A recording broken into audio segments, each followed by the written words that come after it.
Hello everyone, thank you for tuning in for today's activity video. So today we're going to be focusing on the social aspect of your loved one. So these two activities are going to be pretty simple. You can choose either or both. Again, you don't have to spend, an extensive amount of time doing it. Just a few minutes is fine, whether it's 10 minutes, 15 minutes, 20 minutes, whatever works for both you and your loved one. Want to make sure that you're enjoying it in the process. So the first activity is going to be what we have pretty much on a daily basis at the center. It's group discussion.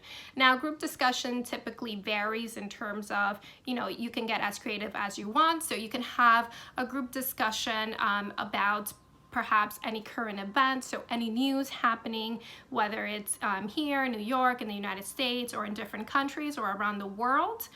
You can talk about any holidays, any upcoming holidays, perhaps any public figures that, are related to any holidays. You can also talk about the seasons. Springtime, what does, spring, what kind of feelings spring invokes in people, what comes with the season and things of that nature. You can also have like a little reminisce group. So in terms of talking about memories from your loved one's past. So typically if you bring up anything related to their childhood, odds are they're, depending on where they are in the memory loss, they'll be able to kind of stir up those memories and talk about perhaps their time growing up with their parents, time that they spent in school with their friends or things of that nature. So you can jog their memory. And typically what I find helpful is to be able to kind of have like a few questions kind of set to the side to kind of get the conversation going, and hopefully it'll engage your loved one to be able to talk at length. So again, it doesn't have to be anything in particular, whatever you feel is relevant to both you and your loved one, and you can discuss it.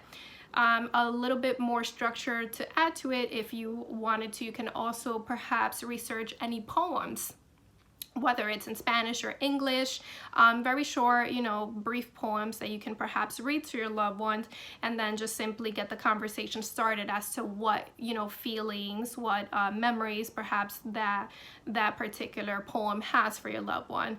Another activity that you can do is, as I said, music is the universal language, and a lot of us, most of us, if not all, connect with music. So you can perhaps select a few tunes that your loved one is familiar with. You can do a sing-along, so you can sing with them, or you can, dance a little bit, listen to it, and then also have a discussion related to the music. A lot of times we have found that with our participants, it evokes a lot of emotions and feelings. Some of our participants even start to cry when we play certain tunes, and it's not because it makes them sad, but it's simply like an expression, the way they express themselves, whether it reminds them of their past, whether it reminds them of their kids, of their childhood, of their parents, or anything like that.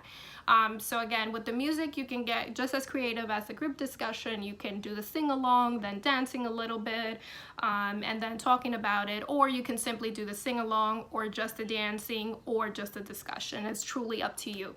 So I hope you find this helpful. Take care until the next.